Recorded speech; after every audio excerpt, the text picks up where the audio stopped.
Hey there, baby. Uh, I'll have to keep on time in this video, which I don't think I'll have trouble. I think this is a shorter chapter, but I just got pork chops and veggies in the oven. I've got 22 minutes or less now. So, anyway, as you can see, I've got a Farewell to Arms sitting here.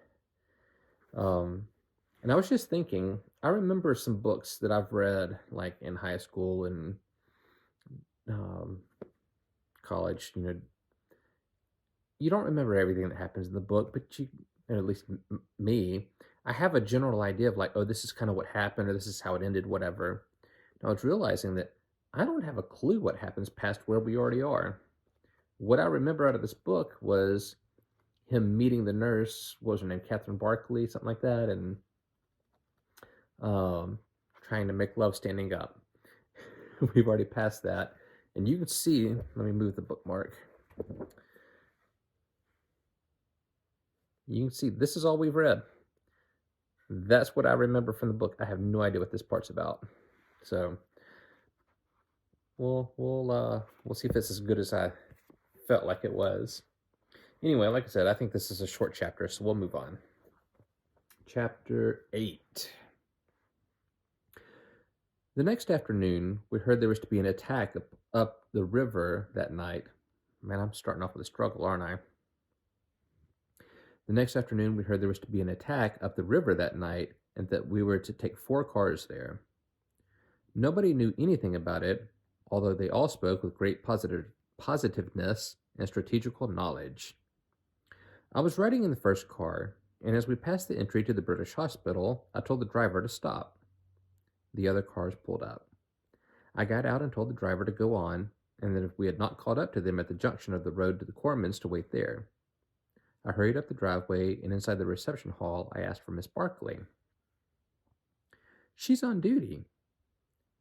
Could I see her just for a moment? They sent an orderly to see, and she came back with him. I stopped to ask if you were better. They told me you were on duty, so I asked to see you. I'm quite well, she said. I think the heat knocked me over yesterday. I have to go. I'll just step out the door a minute. And you're all right? I asked outside. Yes, darling. Are you coming tonight? No, I'm leaving now for a show up above Plava. A show? I don't think it's anything. And you'll be back? Tomorrow. She was unclasping something from her neck. She put it in my hand. It's a St. Anthony, she said. And come tomorrow night. You're not a Catholic, are you? No, but they say a St. Anthony's very useful. I'll take care of him for you. Goodbye. No, she said, not goodbye. All right. Be a good boy and be careful. No, you can't kiss me here. You can't. All right. I looked back and saw her standing on the steps. She waved, and I kissed my hand and held it out. She waved again, and then I was out of the driveway and climbing up into the seat of the ambulance, and we started. The St. Anthony was in a little white metal capsule. I opened the capsule and spilled him out into my hand. St. Anthony? Asked the driver. Yeah. I have one. His right hand left the wheel and opened a button on his tunic and pulled it out from under his shirt. See? I put my St. Anthony back in the capsule, spilled the thin gold chain together, and put it all in my breast pocket. You don't wear him? Nah. It's better to wear him. That's what it's for. All right, I said. I undid the clasp of the gold chain and put it around my neck and clasped it. The saint hung down on the outside of my uniform, and I undid the throat of my tunic, unbuttoned the shirt collar, and dropped him under the shirt. I felt him in his metal box against my chest while we drove. Then I forgot about him. Oh, wow. After I was wounded, I never found him.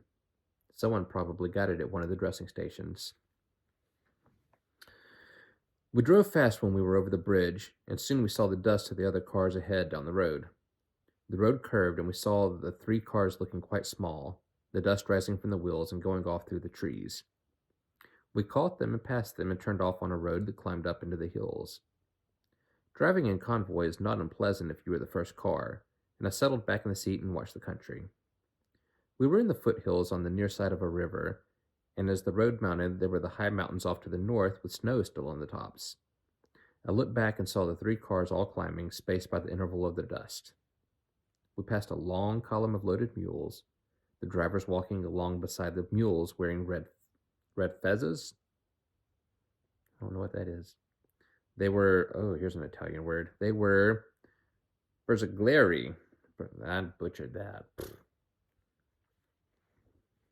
Spanish, I can mostly sound out. French, but Italian gets me.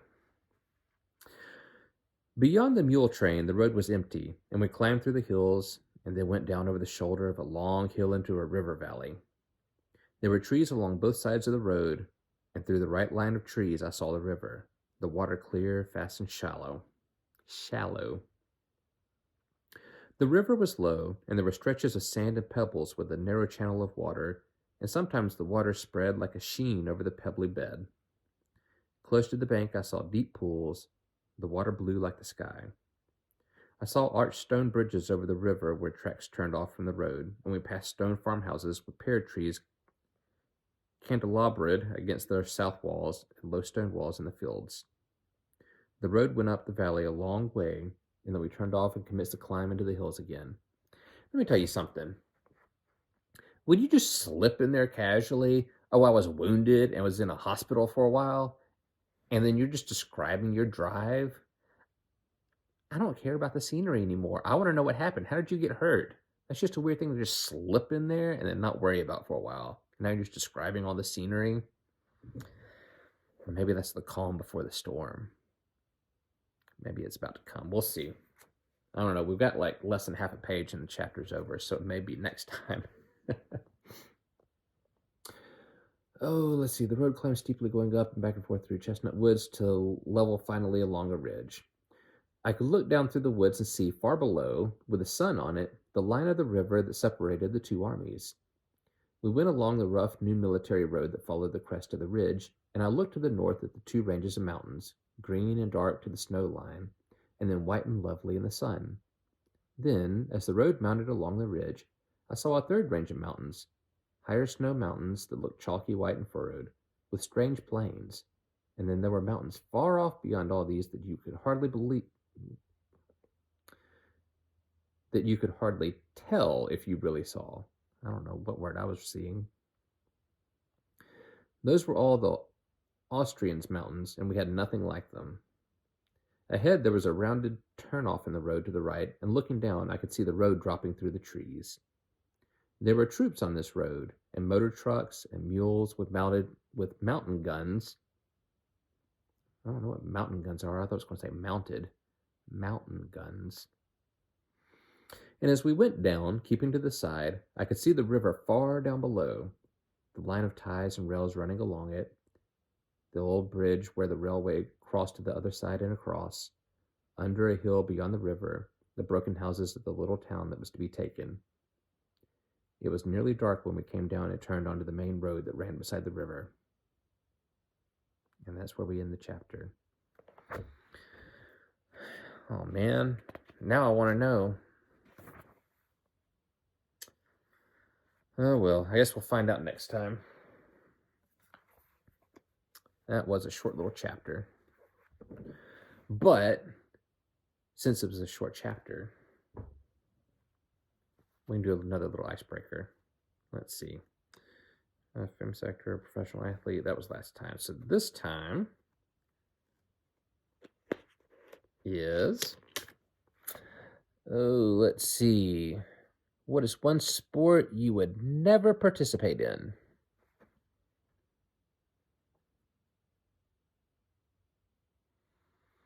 Well, for me, most sports are fun to play, just boring to watch. Football is the only one I can sit there and watch the whole thing and enjoy it.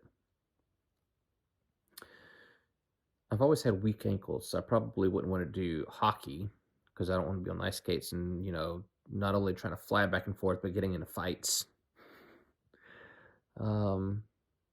Curling is also really boring. You know, the one where they're on the ice and they slide the thing. You got someone with a broom just that'd be boring.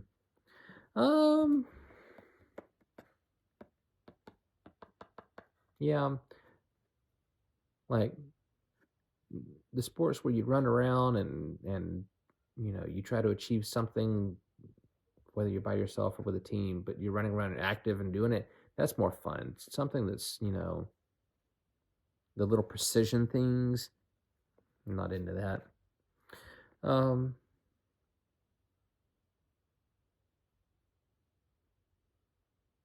yeah, I can't think of anything else that'd be too terrible. Baseball, I think that would get boring too, just because like half the game you're just sitting there unless you're the one up to bat, which you don't do every inning. Um, Still better than curling. Anywho, it goes on this side. You can let me know what kind of sports you would never want to play. There may be multiple. I had 2 answers. And yeah, after I took you home, I got back on the computer and wrapped up my work for the day. I just had a couple quick things to knock out. And I saw that my time off for Friday got approved actually around 4:30. So I just we were still at the gym. I hadn't checked it yet. But yeah, we'll be able to go to the library and check it out, see if it's worth going to again. And hopefully have a good time. I'm sure Livy will enjoy getting out. I'll enjoy being with y'all. That's the biggest, for me, the biggest reason to do it. I guess I'll go to the gym earlier in the day, and then I can pick y'all up and we can go check it out before I get Jacob. Anyway, I know this is probably a little bit of a shorter video, but we got a chapter read. We got a card partially answered. We got to wait on your reply. Anyway, I love you very much. I can't wait to see you again. Hope you have a good night. Bye, baby.